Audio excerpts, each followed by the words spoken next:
Hi friends, எல்லாரும் எப்படி இருக்கீங்க? இன்றைக்கி என்ன பண்ண போகிறோன்னா, நம்ம எல்லாருக்கும் பிடிச்ச பிரியாணி ரெசிபி தான் பண்ண போகிறோம். என்ன பிரியாணினா, ப்ரான் போட்டு சூப்பரான ப்ரான் பிரியாணி பண்ண போகிறோம். அது கூட சின்ன வெங்காயம், தயிர் பச்சடியும், காடை முட்டையை பாயில் பண்ணி வைக்க போகிறோம். வாங்க எப்படி பண்ணலான்றத பார்க்கலாம். எறா பிரியாணிக்கு எறா வந்து நல்லா க்ளீன் பண்ணி எடுத்து வச்சுக்கோங்க. பெரிய பெரிய எறா விட குட்டி குட்டி எறா தான் வந்து ரொம்ப டேஸ்ட்டாக இருக்கும்.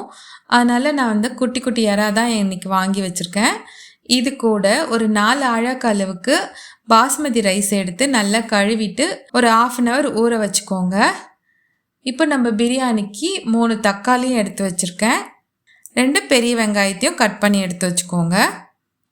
அது கூட ஒரு 4 பச்சை மிளகா, தேங்காய் வந்து பாதி தேங்காய் வேணும்.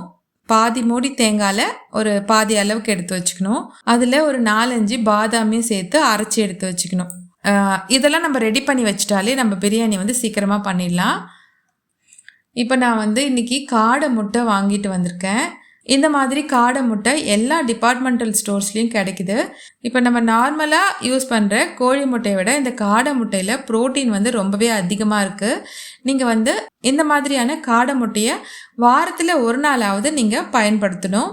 இந்த காடை முட்டையை நல்லா கழுவிட்டு ஒரு பாத்திரத்தில் தண்ணி ஊற்றி நம்ம அதை உள்ளே எடுத்து வச்சுக்கலாம். இப்போ இந்த காடை முட்டையை வேக வச்சிடலாம். இது வெந்துக்கிட்டே இருக்கட்டும். அதுக்காட்டி நம்ம வந்து பிரியாணி பண்ணிடலாம். அடுப்பு பற்ற வச்சு பாத்திரத்தை வச்சுக்கோங்க. பாத்திரம் நல்லா சூடானதுக்கப்புறம் 1 ஸ்பூன் அளவுக்கு நெய் விட்டுக்கோங்க. இப்போ இதில் ஒரு 4-5 ஸ்பூன் அளவுக்கு கடலை எண்ணெயும் சேர்த்துக்கோங்க. நெய் எண்ணெய்லாம் சூடானதுக்கப்புறம் பட்டை, கிராம்பு, ஏலக்காய், பிரியாணி இலை இதெல்லாம் வந்து சேர்த்துக்கணும். இது பொரிஞ்சதுக்கப்புறம் 1 ஸ்பூன் அளவுக்கு சோம்பு தூளும் சேர்த்துக்கணும். இப்போ நம்ம கட் பண்ணி எடுத்து வச்சுருக்க 2 வெங்காயத்தையும் 4 பச்சை மிளகாவையும் சேர்த்து நல்லா வதக்கி விடணும். நான் வந்து வெங்காயத்தை கொஞ்சம் நீல வாக்கில் தான் கட் பண்ணியிருக்கேன். பிரியாணிக்கு இந்த மாதிரி கட் பண்ணிங்கன்னா நல்லாயிருக்கும். இப்போ இந்த வெங்காயம் ஓரளவுக்கு வதங்கினதுக்கப்புறம் நம்ம க்ளீன் பண்ணி எடுத்து வச்சுருக்க புதினாவை 2 கைப்பிடி அளவுக்கு சேர்த்துக்கோங்க. புதினா பிரியாணியில் போட்டிங்கன்னா வாசனை ரொம்ப நல்லாயிருக்கும். பிரியாணினாலே கண்டிப்பாக எனக்கு புதினா வேணும். அதனால் புதினாவை கொஞ்சம் கூடவே சேர்த்துக்கிட்டேன். புதினா வெங்காயம் எல்லாம் நல்லா வதங்கிடுச்சு. இப்போ ஒரு 1.5 ஸ்பூன் அளவுக்கு இஞ்சி பூண்டு பேஸ்ட் சேர்த்துக்கணும். இப்போ இஞ்சி பூண்டு பேஸ்ட்டும் நல்லா வதங்கிடுச்சு பாருங்கள். இப்போ நான் அந்த 3 தக்காளியை நல்லா அரைச்சி எடுத்து வச்சுருந்தேன். இப்போ அந்த பேஸ்ட்டையும் இது கூட சேர்த்துக்கிறேன். இந்த வெங்காயம் தக்காளிலாம் வதங்கினதுக்கப்புறம் நம்ம எடுத்து வச்சுருக்க ப்ரானையும் சேர்த்துக்கோங்க. ப்ரான் வந்து சீக்கிரமாகவே வெந்துடும். அதனால் கொஞ்சம் வதங்கினதுக்கப்புறமாவே நம்ம தேவையான அளவுக்கு தண்ணி சேர்த்துக்கணும். பிரியாணிக்கு தேவையான அளவுக்கு தண்ணி சேர்த்துக்கணும். ஒரு 1/4 ஸ்பூன் அளவுக்கு மஞ்சள் பொடி சேர்த்துக்கோங்க. அப்புறம் இந்த பிரியாணிக்கு தேவையான அளவுக்கு உப்பையும் சேர்த்துக்கோங்க. அது கூட 2 ஸ்பூன் அளவுக்கு வெறுமிளகாய் தூளும் சேர்த்துட்டேன். உங்களுக்கு காரம் இன்னும் கூட வேணும்னா இன்னொரு ஸ்பூன் கூட சேர்த்துக்கலாம். நான் வந்து 2 ஸ்பூன் தான் இப்போ சேர்த்துருக்கேன். இப்போ வந்து நம்ம தேங்காய் எடுத்து வச்சுருந்தோம் இல்லைங்களா, அதை வந்து நம்ம அரைச்சிட்டு வந்து அந்த பேஸ்ட்டையும் இது கூட சேர்த்துக்கணும். இப்போ இது வந்து நல்லா வந்து மிக்ஸ் பண்ணிட்டுங்க. இப்போ இந்த தண்ணி கொதிக்கும் போது நம்ம ஊற வச்சுருக்க அரிசியை சேர்த்துக்கணும். இந்த சமயத்தில் உப்புலாம் சரியாக இருக்கான்னு செக் பண்ணிக்கோங்க. உப்பு சரியில்லைன்னா நீங்கள் கொஞ்சமாக உப்பு கூட சேர்த்துக்கலாம். நான் 3 தக்காளி சேர்த்துருக்கேன்றதால எனக்கு புளிப்பு வந்து கரெக்டாக இருந்தது. உங்களுக்கு புளிப்பு பத்தலைன்னா இந்த டைமில் கொஞ்சமாக வந்து லெமன் கூட பிழிஞ்சு விட்டுக்கலாம். எனக்கு புளிப்பு வந்து கரெக்டாக இருக்குன்றதால நான் ஒன்றுமே சேர்க்கல. உப்பு மட்டும் கொஞ்சமாக சேர்த்துக்கிட்டேன் கூட. இப்போ நல்லா வந்து இந்த தண்ணிலாம் நல்லா சுண்டிடுச்சு. இப்போ கொஞ்சமாக கொத்தமல்லியும் கருவேப்பிலையும் சேர்த்துக்கணும். ஏன்னா புதினா நிறைய சேர்த்துருக்கேன்றதால நான் வந்து கொத்தமல்லி கருவேப்பிலையும் கொஞ்சமாக தான் சேர்த்துருக்கேன். இப்போ பாருங்கள், அரிசி வந்து ஒரு 3/4 பாகத்துக்கு வெந்துருச்சு. பாஸ்மதி ரைஸ் நம்ம ஊற வச்சு போடுறோன்றதால 1 கப் பாஸ்மதி ரைஸ்க்கு 1.5 கப் அளவுக்கு தண்ணி வச்சிங்கன்னா சரியாக இருக்கும். இப்போ வந்து நல்லா வந்து சாதம் வந்து 3/4 பாகத்துக்கு வெந்துருச்சு. இப்போ நல்லா மிக்ஸ் பண்ணி விட்டுட்டு உப்புலாம் வந்து நல்லா செக் பண்ணிவிட்டு இதை வந்து நம்ம தம் போட போகிறோம். இந்த ஒரு தோசைக்கல்லை கீழே வச்சுட்டு அதுக்கு மேலே நம்ம ரெடி பண்ணி வச்சுருக்க அந்த பிரியாணியை வச்சிடணும்.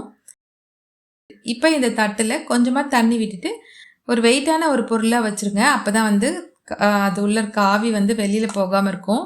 பிரியாணி வந்து இந்த மாதிரி தம் போட்டிங்கன்னா சூப்பராக இருக்கும்.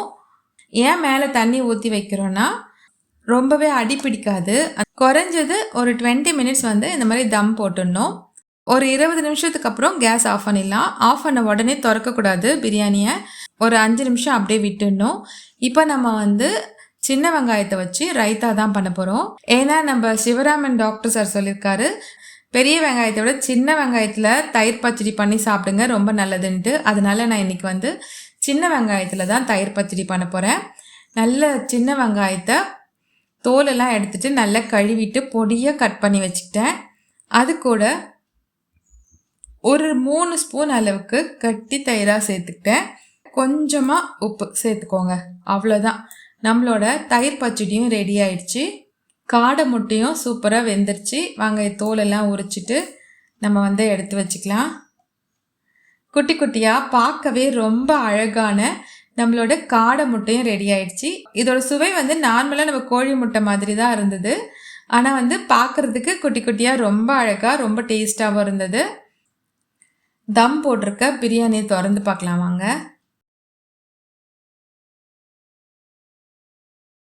வாவ், சூப்பராக ரெடி ஆயிடுச்சு பாருங்கள். நம்மளோட சூப்பரான இறால் பிரியாணி சுட சுட சூப்பராக ரெடி ஆயிடுச்சு. ரொம்ப டேஸ்ட்டாக இருந்தது பிரியாணியும். எனக்கு வந்து சிக்கன் பிரியாணி விட இறால் பிரியாணி டேஸ்ட் ரொம்ப பிடிக்கும். நீங்களும் உங்கள் வீட்டில் அதை ட்ரை பண்ணி பாருங்கள்.